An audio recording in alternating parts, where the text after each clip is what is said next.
Good afternoon from Washington, D.C. I'm Paul Kincaid, Director of Congressional Outreach for FMC, the Association of Former Members of Congress. I'd like to welcome all of you to this part of our conference sponsored by the Korea Society and the Korea Foundation. Today, we have a great panel to discuss the future of the alliance between the United States and the Republic of Korea, given the results of the 2020 election. This is an interactive discussion today, so if you have a question at any time, simply click the Q&A button at the bottom of your Zoom screen, fill out your name and your question, and if we choose you, our moderator will call on you to ask your question over audio only to our panel. Again, anytime during the call, just click the Q&A button at the bottom center of your Zoom screen. Now to introduce our panel and to moderate this great conversation, I'd like to welcome former Congressman and current member of the FMC board, Peter Roskam of Illinois. Congressman Roskam, the floor is yours. Thanks, Paul, very much. And I'm really delighted that you've chosen to join us this afternoon for this discussion with three experts who have a real deep view into the U.S.-Korea relationship, how these countries interact, and with the historical background that they're all going to bring to this.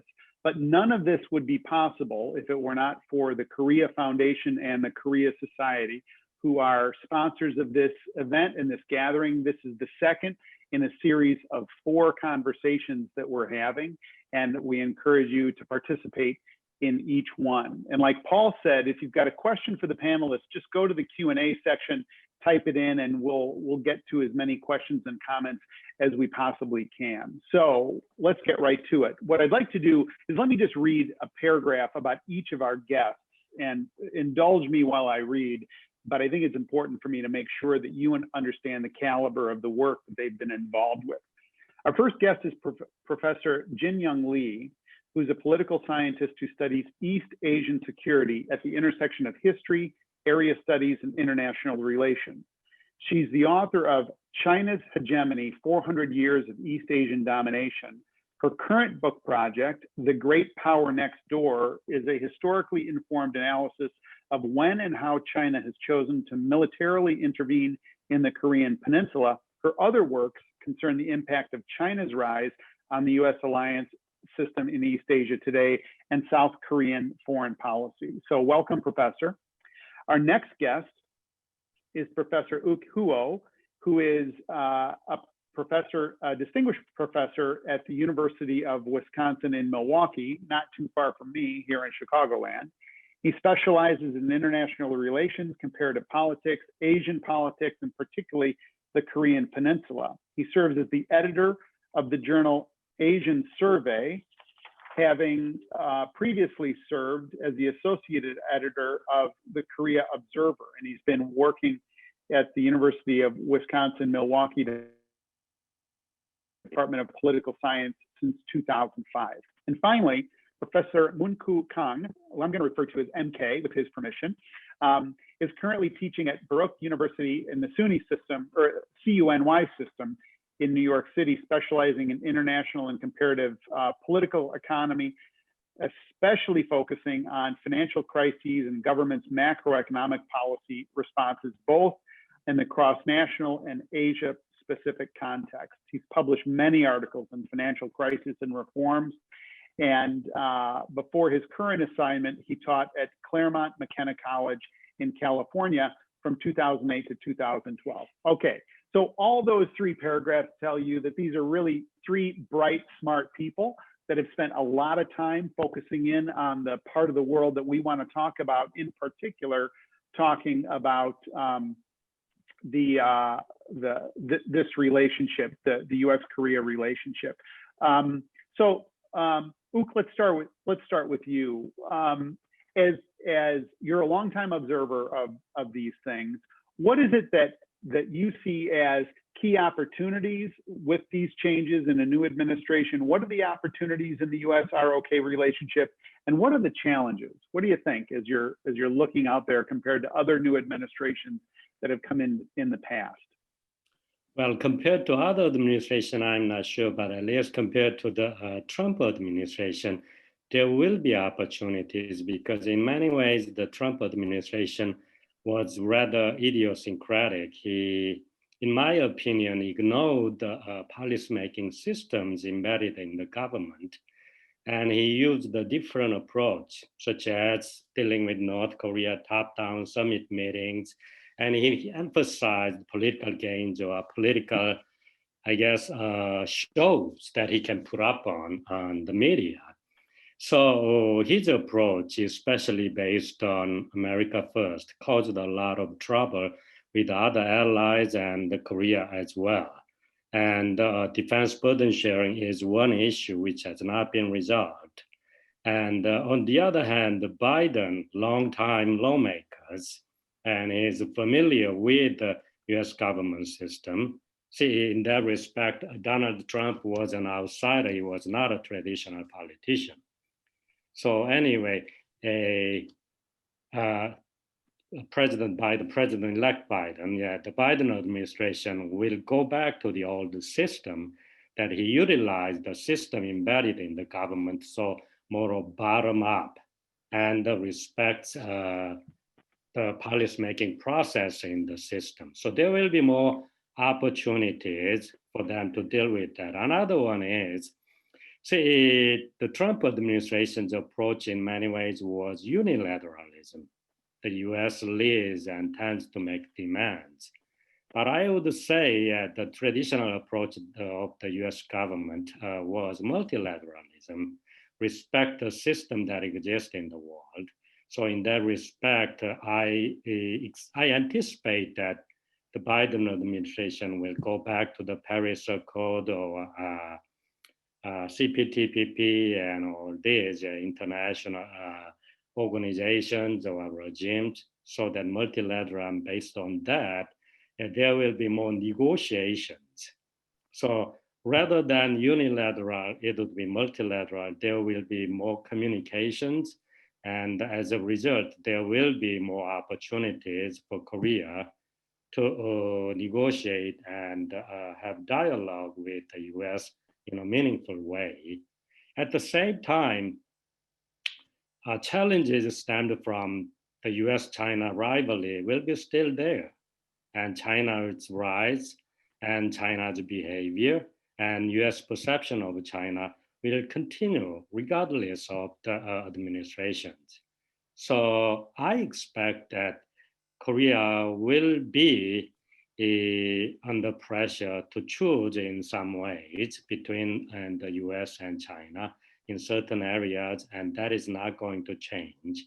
So that will be the challenge, and also dealing with North Korea, that will also be an issue. There's no clear or great solution to deal with North Korea. So whether Trump or Biden, the problem is still an issue. Having said that, see, with Terence Rory at Naval War College, and I wrote a book on the U.S.-Korea alliance, and we analyzed and noticed that the U.S.-Korea relationship was always troubling when there was a Republican president in Washington and progressive president in Seoul. Compared to the past, it wasn't too bad when Trump was there and President Moon Jae-in was in the Blue House. But still, there was some issues. And given that in the past, at least, with Democratic presidents, and whether Democratic or conservative presidents in Korea, the relationship was better compared to the time that the US had a Republican president, while Korea had a progressive president. So the change will improve the relationship between the US and Korea. President Lee, what do you think about that? As you look out, take a fresh look at this, and where do you think the opportunities are, and where do you think the challenges are for the new administration? Professor Lee, you're on mute. Okay, now you're back. Thank you. I think one of the big questions that Seoul and Washington moving forward have to deal with will be how to really come together and have a really in-depth dialogue about dealing with a rising global influence of China, and how as allies actually coordinate their policies in ways that does not actually isolate or perceived isolation of China. That is actually something that has to be one of the top priority in my view. And that will actually open up for opportunities for the alliance to be strengthened, and also for South Korea to have a more proactive role in the shaping of a new international order that is taking place right now. So are you saying that the fact that China is becoming so ascendant and aggressive, that's creating basically a new dynamic between the U.S. and Korea in order to figure out that relationship first, and it's creating just a different, I guess, dynamic, as I said before? I think so, and that's actually not necessarily new phenomena that took place during the Trump administration. If you think about the foundation of U.S. ROK alliance, it is actually common defense and deterrence against external threats and attack from North Korea. But then starting around the Obama administration, in its efforts to redefine, finding a new mission, upgrading U.S. ROK alliance, the thought of actually going beyond, the alliance mission, beyond the Korean Peninsula, that actually has been there, that question. This also coincides with the time period when China was actually rising in its global, influence and power. And also, importantly, U.S.-China policy itself has gone through a very important shift during the Trump administration to seek to curb the rising influence of China in concert with and in cooperation with its ally and its partners. That actually puts South Korea in a position where, South Korea is actually at the fore of U.S. ROK, U.S.-China competition, having to make very important decisions, and how U.S. and ROK actually do this together in ways that contribute to the stability and peace of the region, as opposed to actually creating that downward spiral. That's going to be a key issue moving forward. Okay, we're going to come back to some of those themes that you both have laid out. MK, let's turn to you. What do you think? Take a fresh look at the U.S. ROK relationship. You're in a position to advise both the Biden administration, let's say, and the Moon administration. What counsel, how would you be whispering in both of those presidents' ears? What would you be telling them to watch out for? Where are the opportunities and where are the challenges? I would recommend, we need to think about, time frame. So the President Moon administration, next year is going to be his last, stage. So President Moon and then his government, the South Korean government, definitely want to make some kind of breakthrough for inter-Korean cooperation and the U.S. ROK alliance in dealing with North Korean nuclear program, all these things, right? And then from Biden administration's point of view, they want to hurry up to anything but Trump, so try to radically shifting or changing the Trump legacy, that may be, and then proving that the Biden administration is different from the Trump administration kind of thing. So both governments need to get out of this kind of short-term oriented, performance kind of obsession, because ongoing structural problem, as Professor He and Professor Lee pointed out, U.S.-China conflict and the North Korean nuclear problem, all these things are multidimensional structural, aspect. So we cannot resolve all these structural problems in a year or so, right? So maintaining some long-term perspective, strategic perspective is very, very important. I would recommend. What do you think? That, yeah. Okay, so let's press in a little bit now. So on the one hand, I'll give you my opinion. I think it's unlikely that the Biden administration will do much shifting from the Trump administration on its relationship with China. Mm-hmm. So freeze frame China, just accept for the sake of argument that that's true. I don't think the Biden team will have much flexibility, which puts a lot of attention over on the ROK, because there would be a lot more flexibility there. Now, you're aware of this tension, though, between the U.S. and the ROK about the cost of defense, the defense sharing obligations. And I'll tell you, when President Trump started raising this issue, he was provocative and he was aggressive, but it kind of resonates with all kinds of Americans across the political spectrum, saying, why is it that the U.S. taxpayer is dealing with this burden? And it's a considerable burden, as you know. Where do you think that discussion goes? Do you think it sort of goes back to pre-Trump in terms of the relationship, or does it shift in some way? Can the Biden team do something? How does President Moon look at that, and how do the Korean people look at that? I think this, course sharing is a great momentum to advance to a mature relationship. So reciprocity, mutual benefit between the United States and South Korea, and the long-term alliance is very, very important.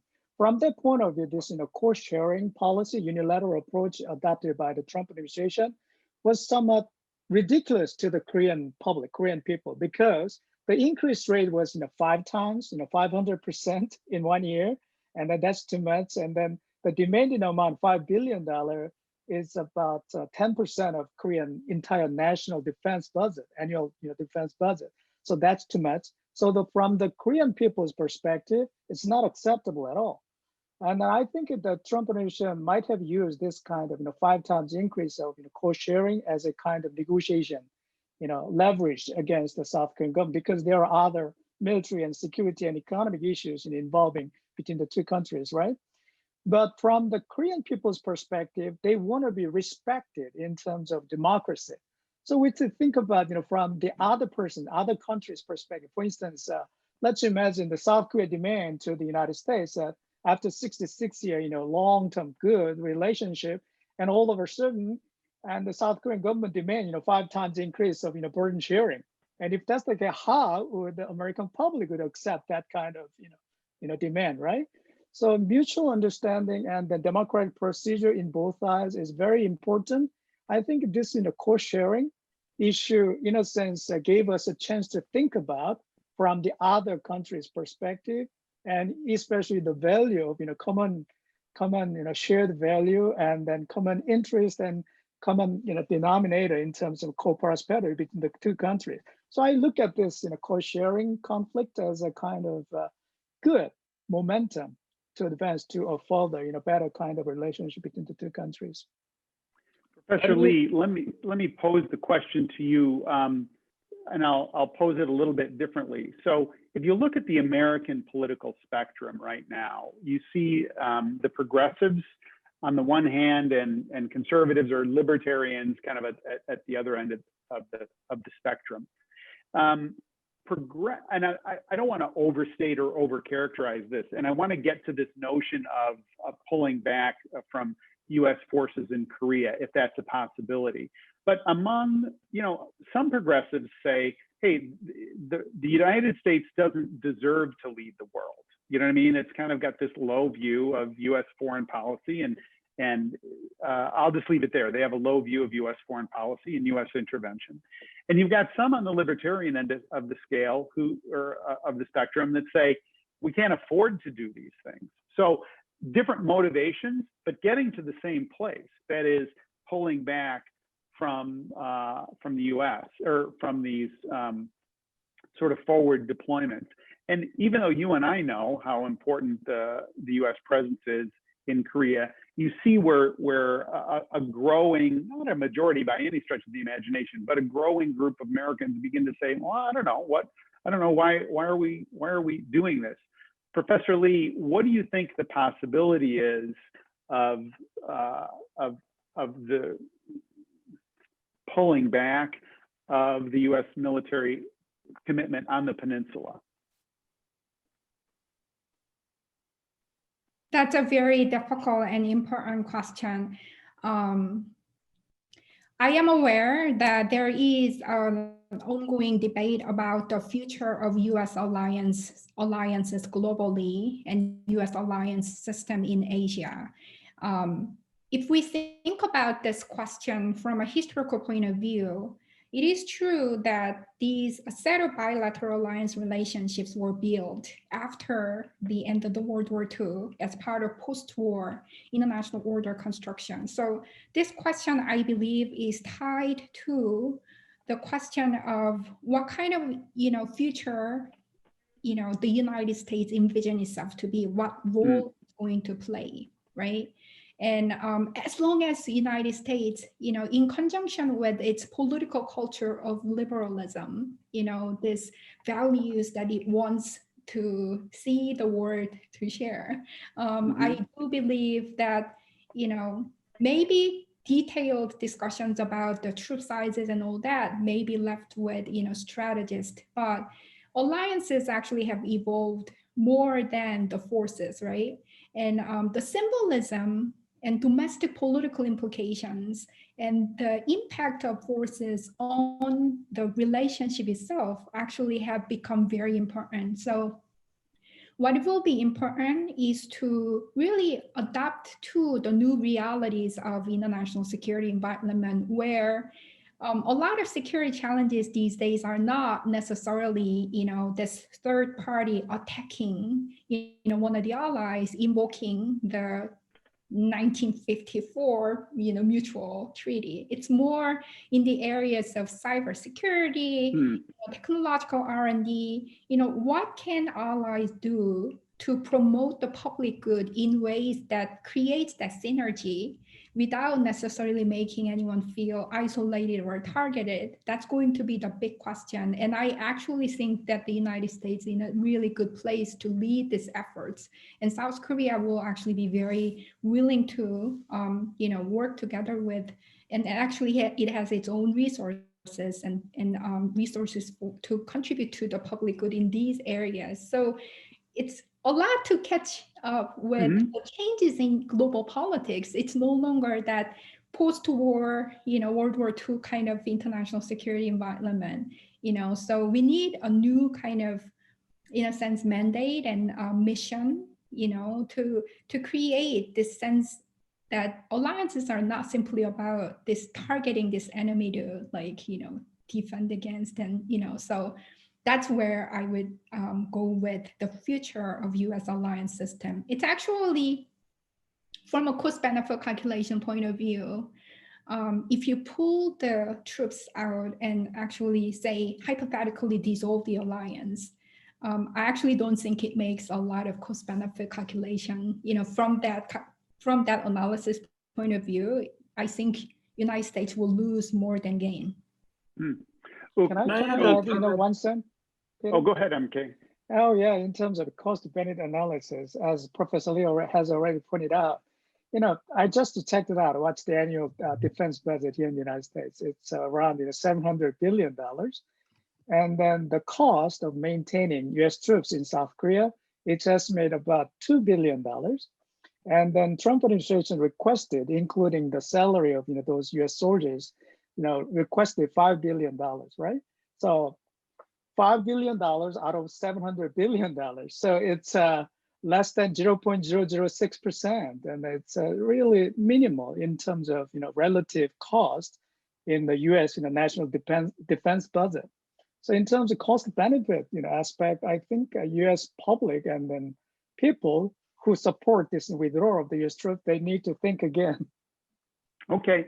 Uk, let's turn to you. Can you weigh in on 2 questions in particular? I mean, anything you want to hit, but if you could address these 2, it'd be interesting. This discussion around the withdrawal of U.S. forces from the peninsula, and then also Professor Lee's point that the nature of alliances has shifted.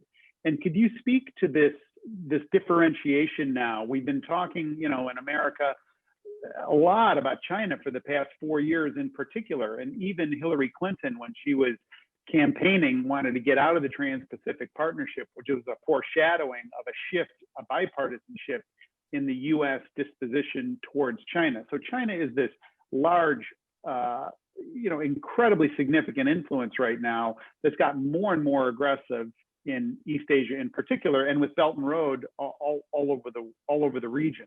So can you speak to those 2 things in particular? Sure, and let me start with, say, in the early part of my career, I studied defense economics, not Korea. And so I'm familiar with the literature, and there's a discrepancy between academic theories and public perceptions. See, in terms of defense burden sharing, in the early 1960s, political scientists like Olson and Jack Hauser introduced a theory called free riding. See, based on the NATO members, small allied countries enjoyed free ride on superpowers such as the United States. So the United States take the responsibility of protecting rather quote unquote small allies at the expense of their taxpayers' money. But 3 decades later, another political scientist, Glenn Palmer, introduces a theory called the bargaining theory. The argument is no. Right after the Second World War, burden sharing among Allied members was skewed in favor of small allies. But over time period, economies developed, so nations, members of alliances negotiate. And the burden sharing cost is an outcome of bargaining. So just because the US pays a lot doesn't mean that it's just the US does not get any benefits from it. It's an outcome of bargaining, both shares interest. So that theory has been widely accepted, but with the end of the Cold War, globalization occurred and trade expanded. You see, when I actually teach about globalization, a lot of American students often say the side effect of globalization is the evaporation is American workers' jobs. Many American companies outsource, go abroad, and American people losing jobs, and globalization is bad. That's a general perception of a lot of American people. And to a certain extent, that is true, but trade doesn't work that way. See, one of the greatest benefits of trade is you can lower the cost of all these products. So American consumers can enjoy low price of goods. So they can save money, they can be used, different things. So generally speaking, a significant majority of liberal economists would argue trade is a good thing. And actually, traditionally, the Republican Party has promoted that. And American public started having reservation towards globalization and trade. And I believe President Trump appealed to that emotion, that feeling. And Korea was, in a way, a scapegoat or example that they enjoyed trade and developed economies, and they are not paying for the fair share in terms of defense burden. And it was, to a certain extent, easy target because of North Korea's provocation, and South Korea needs the US military there. At least that's the perception that American people have. So he was appealing to that, and I believe that is one of the reasons for him to get 74 million votes, even with the COVID pandemic and about 270,000 American people lost their lives.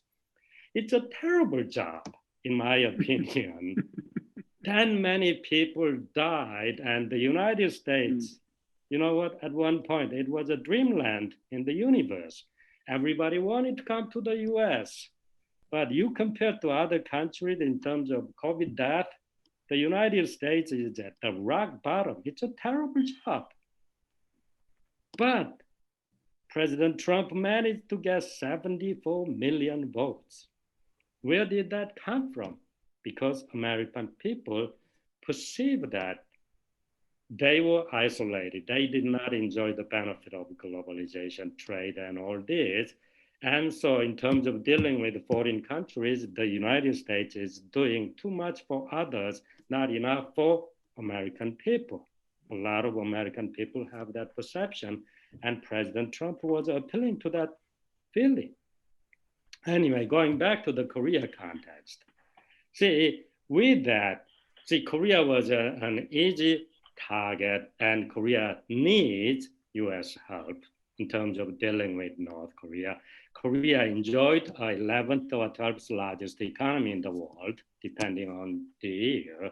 So the President Trump was easily used the Korean case as an example that he is trying to protect American interest, American public, and a national interest.